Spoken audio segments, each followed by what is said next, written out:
Nandito tayo sa may piggery. Update tayo sa piggery. Hanggang ngayon, wala pa rin laman. Bakante. Dahil mababa pa rin ang supply ng biik dito sa Del Norte. Naghahanap ako. Merong mga nakapag-produce na ng biik pero hindi nila binibenta eh. Sila ang nagpapalaki. Ayaw nilang i-release. Kasi mababa ang supply. Ganun ang ginagawa nila. Sinasamantala nila yan. Gagastos na lang sila sa pag-alaga para sila magbenta, mas malaki kita nila. Kayang tungpad. Wala oh. Ang linis oh. Ay yung mga pinagtaniman ni Pastor oh, mga saging, ang dami. Bakante. Kung may mabibilan lang sana. Kaso wala talaga mabilan.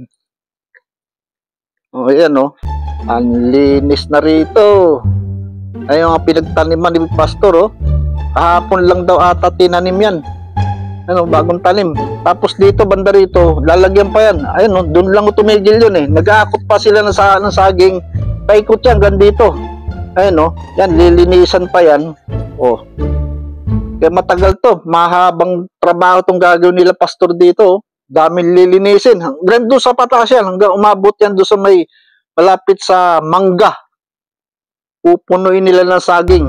Pero inuunti-unti. Kasi hindi lang man itong area to ang inaasikaso. Malaki ang lupain ni Pastor. Maraming area to.